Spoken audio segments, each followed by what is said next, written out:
Hello, everyone, and welcome to Grow My Etsy Shop podcast. Hey, welcome. So today we're actually going to be doing a two-part episode. So this is going to be episode 1 of episode 2 of the two-part episode, which is how do we prepare ourselves for a launch?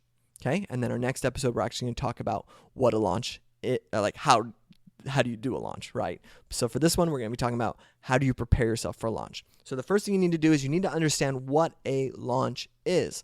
What a launch is that when you're essentially letting your products go seasonal or at certain times of the year, and you build a lot of anticipation for those products to be launched. Now, launches don't work very well with cold people who've never heard from you. In fact, let me say this again, they don't work for people who don't know who you are. So I want you to think of it this way.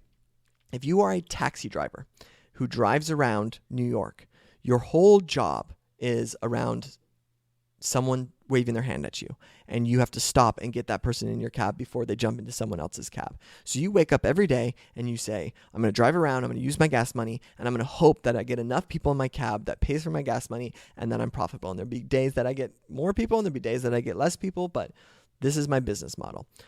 That's how most Etsy shop owners do their business models. They just post stuff on Etsy day after day after day and hope that people buy them. And they wake up in the morning and they say, oh my gosh, I hope people buy more than they bought yesterday or whatever it may be. And that's their entire business model. So can you make money off this business model? Yeah, of course you can. But is it going to be good for your long-term growth? And are you making steps forward that are going to actually be productive for your business? No. So that's why getting your mind around the idea of I'm going to be doing my sales, I'm going to be driving around New York, getting people in my cab, but I'm also going to be building a warm list in the process is extremely important. Because I want to break it down for you. Let's just stay within our taxi analogy here. If a taxi driver who's driving around New York is picking people up all the time, he has essentially a funnel, and his funnel looks like this. People wave his arm. He has a taxi. People wave their arm. He gets people into his taxi, and he drops them off. Or she drops them off. And that's the funnel. So what he should do, or she should do, is add a second step in the funnel, which is this. Once they're in the cab, let's create a relationship with that person. Let's say, hey, where are you off to? Take me to this restaurant over here. And that taxi driver says, have you eaten here before? The person goes, I eat there every Friday with my friends. Every Friday at noon, I go down here and we meet with some of my old friends, my old work friends, and we reminisce and whatnot. You go, oh, really? That's awesome. I love this restaurant. I usually get this. Hey, by the way, this is my card right here. And I'm usually around this area on Fridays. If you just want to text me the morning of and say, hey, I'm going to need a ride at noon, I'll come pick you up at noon. And I'll do that for you every Friday. The girl might go, great. Yeah, I don't have to walk out and wave a taxi down, and I kind of like you. You're a nice guy. We kind of have a relationship. Great. Let's do it. Boom, bada bing. What just happened? I just took someone who I would have just dropped off at their place and never said a word to him, but I've created a relationship with that person, and I've given them my card. Now, if I'm doing this every day, is everyone going to take my card and call me later? No. But for the amount of people that New York taxi drivers are picking up, they could get a good clientele, a good amount of people that oh, I got this taxi driver I really like, and I can text him and he'll come pick me up type thing. Now, obviously, you're going to want to say, not like this isn't Grow My Taxi Company, but yeah, text me the morning of or text me the night before or whatever it may be, and I'll for sure, I can hook you up. Now what happens is you wake up in the morning and you go, okay, I need to go pick up, let's say you need to pick up 30 people to make a good day for you. You're going to wake up and probably have 5 or 6 on your phone after a year that are saying, hey, Jared, can you come pick me up over here? Jared, I got this. Hey, Jared, it's Friday. Can we do this thing? I'm going to go, yeah. Now what do I need? I only need 24 because I got 6 people who are setting appointments with me. That's your warm list. And you as an Etsy shop owner are going to want to be doing this. You have a funnel right now. People are coming to you, they're buying your products, and they're leaving. So you have a funnel. The idea is you need to add these extra steps in your funnel that are going to capture people and let them into your warm circle. Okay. So when I worked I was the director of ad strategy at a Facebook ad agency. And we did launches for Marie Folios and Amy Porterfields. And if you know who those people are, great. If you don't worry about it. But these are people who make buco bucks in these launches and launching new products and whatever it may be. And if we had someone say, oh my gosh, you do Amy Porterfield stuff. Great. Hey, can you do our launch? We'd go, yeah, what do you got? And they say, well, I don't have anything. I'm brand new, but I have a really great product. We would say, see ya, pound sand. We don't care how great your product is. What we care about is, what do people think about you? What do people care about your brand? That's what we care about, because that's what makes a successful launch. Okay? So let's get some call to action stuff up set for you guys on where you are in your warm process. Step one, or person number one, there should be 3 types of people. Person number one is the type of person who's like, dude, I haven't done anything. I literally just post my stuff on Etsy. It sells or it doesn't sell or whatever. And that's my business model. The end.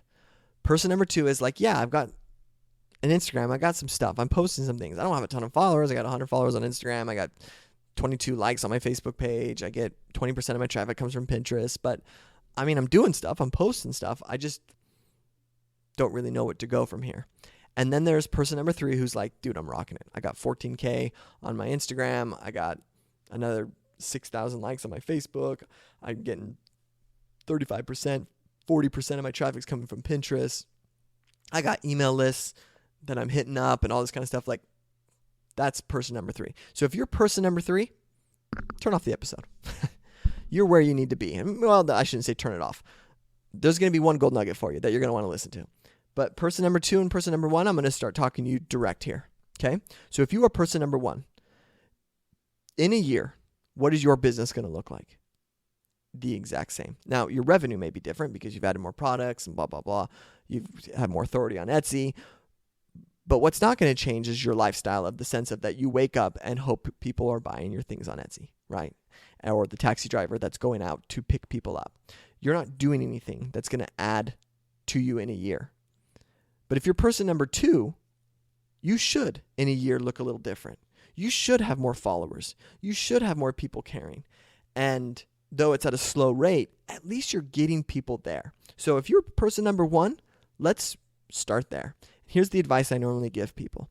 Pick one platform to work on. Just one. Don't worry about doing Pinterest and Twitter and Facebook and this and a Facebook group and blah, blah, blah. Pick one. And try to pick the one that where you think your people are going to be. If you're targeting newlyweds or people who are going to get married soon, where are they hanging out? Where are they at? You know, realistically, I would give the advice of, you should probably be on Instagram. You should probably be on Pinterest. One of those 2.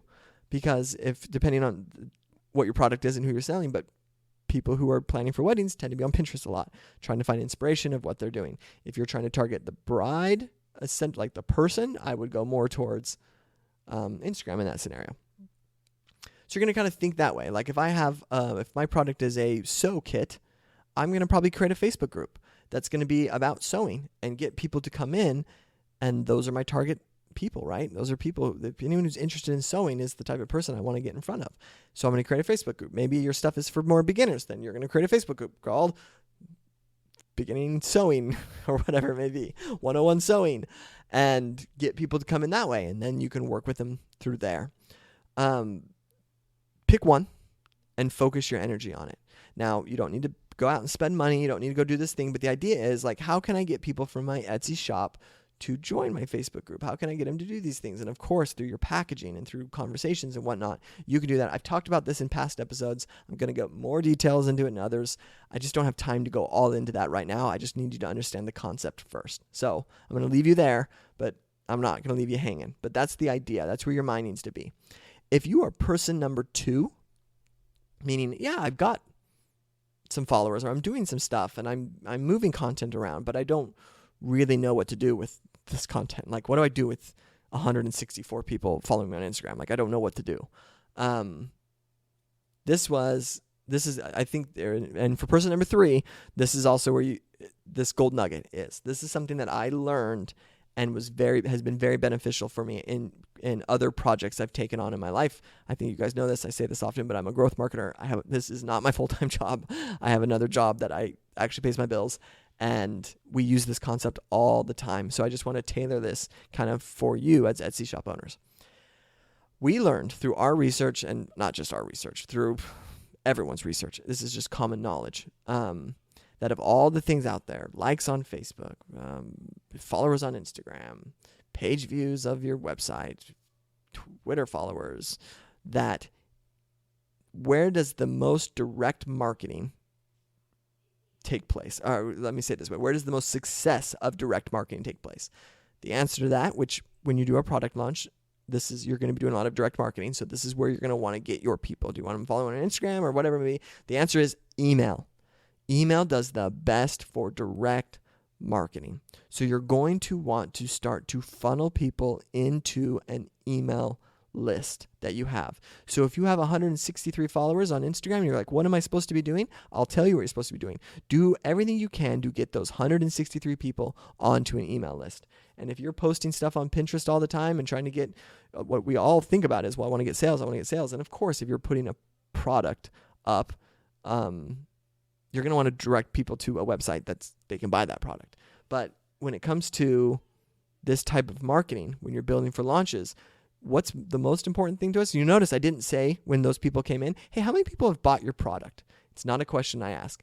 It's how many people do you have in your circle?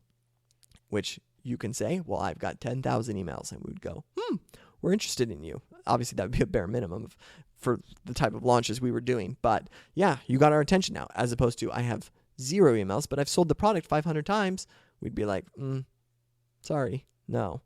So sales are great for you and they help you. But when it comes to this taxi scenario, think of it this way. It's like saying, how many people do you pick up a day? And you go, well, I pick up 40 people a day. Great. And how many are returning customers? 0. Okay. So your business model is to pick up 40 people a day, which is you can make money doing that. But what if you were picking up 40 people a day and then you had guaranteed 10 appointments waiting for you every day? That's growth. That's how this works. And what's beautiful about these type of people is that they don't cost you any money. They're just sitting there on your list, ready to buy, and they buy over and over and over again. So person number 2, your mindset needs to be, I need to get people into my email list. So let me share with you how I do my funnel. Essentially, this is what my funnel is. Now, again, I wish I was, but I'm not the perfect example of this. It's not like, well, let me go see everything that Jared's doing. He must be doing it perfectly. I'm so sorry. This is such a side thing for me. I literally just don't have the time to go through and make everything perfect. And as I'm giving this advice, I'm always like, I should be listening to my own advice, but I have another job, and so it's really difficult. But anyway, I do it though. So, and this is why I tend to do my podcast and give advice to try to find the easiest, quickest way to get results, is because I'm like yourself, I'm a very busy person. And so having these things that I just kind of know, this is a 3-step process. And if I do this 3-step process, at least I'm moving forward, is kind of where I like to be. Okay, so this is kind of my funnel, and hopefully that you find this helpful. So I knew I was going to be grow my Etsy shop, and I literally didn't know what I'd be selling or what I'd be doing at all when I was launching this thing. So what I did is I launched a podcast. I knew I was going to be speaking to no one. That's part of how this works. You will always speak to no one for a long time before you get traction. So we just kind of have to swallow our pride and be okay with this. So I was launching stuff once a week on my podcast, getting stuff going, literally having no one listen to my podcast. And then I just started posting stuff in different stuff and kind of just seeing which one was sticking better. And when I found which platform was sticking best for me, I ended up kind of more continuing with that platform. That platform was my Facebook group. I created a Facebook group called Grow My Etsy Shop. If you want, you can go join it. And I was just getting people kind of trickling in to this group. Now, for months, 0 people in that group. For months, I got 10 listeners on my podcast, all together. And then it just started to move, and it started to move, and it started to move. And I was confident that this was going to happen. I don't know the speed. This is all organic for me. I'm not paying 1 cent into this funnel. This is just happening. What happened is people came in, they listened to my podcast. They started to like my podcast. I did call to actions to join my Facebook group. And when you join my Facebook group, I ask for your email address. Now, it's not required. In fact, if you want to know, I say, do you have an Etsy shop? Because obviously that's an important question. And then I say, hey, can I get your email? And then I put in parentheses. I don't send out a lot of emails. And usually when I do, they're good emails. So don't worry about getting spammed or whatever. But then I say, it's optional. You don't have to give it to me, because I don't want you to not come into my Facebook group because you don't feel comfortable giving me your email.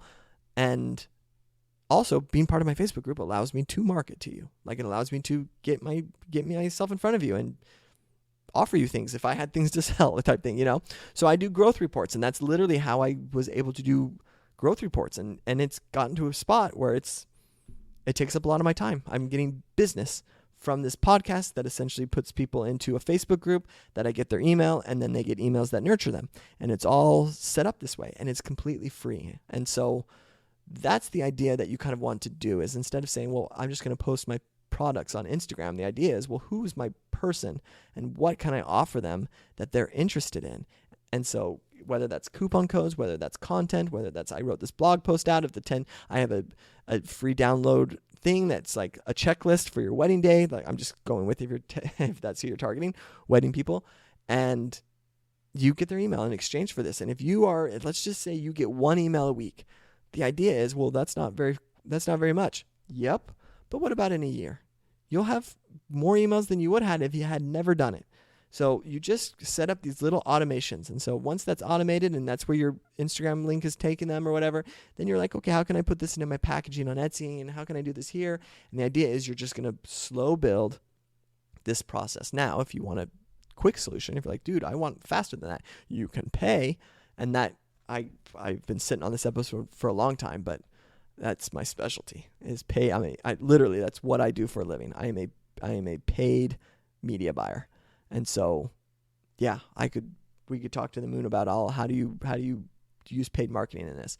And so we'll get into that. But I've met with a ton of Etsy shop owners right now, and I know that you're not thinking that. I guess there's probably people out there.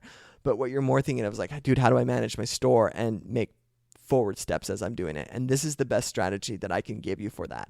It's to, if you're a person one, just start going, start posting, pick one thing and start going. If you're a person two, it's about what you don't want your mindset to be is, how do I get my name out there? No. It's, how do I get people to come to me? Yes, that's the mindset. How do I get my name out there? No. Or at least I got my name out there. That's sometimes I'll hear people say that. Well, I ran this thing and I don't know if it worked or not, but at least I got my name out there. No. What I would say to you is, how many people came to you? And they would, well, I don't know. And I would say, what was your call to action? What did you do to get people to come to you? What did you offer them? How did you speak to them? And they'd be like, oh, I didn't. I was just on like a 87-person giveaway, and I'm not sure if anyone knew what they were doing there. Then that's a waste of your time. Why don't you make the giveaway more intimate? I don't care if it goes to a smaller group of people, but make it more intimate, that people know who you are and they're making a choice to come to you. So in my Facebook group scenario, people listen to this podcast, and then, which I have to give away a ton of content and spend my time making these episodes so that you like them and listen to them and say, this is great. And now he has this Facebook group. Yeah, I want more content. I'm going to go over there. And you join that Facebook group. And then from there, I've got things that I can sell and give you more value. And that's my funnel, the way it's set up.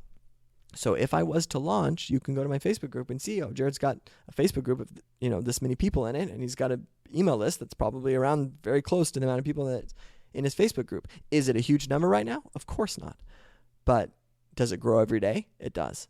And that's just the slow trickle effect of growth that you need to be doing while you're making money from your Etsy shop. So while you're driving around, picking people up in your taxi, you can have this kind of system that is growing your business. And when you become ready to launch, you have something. And then that launch can be successful for you. So the next episode, that's what we're going to talk about. How do you make this launch successful? How does that work? Look forward to it. Tune into the next one.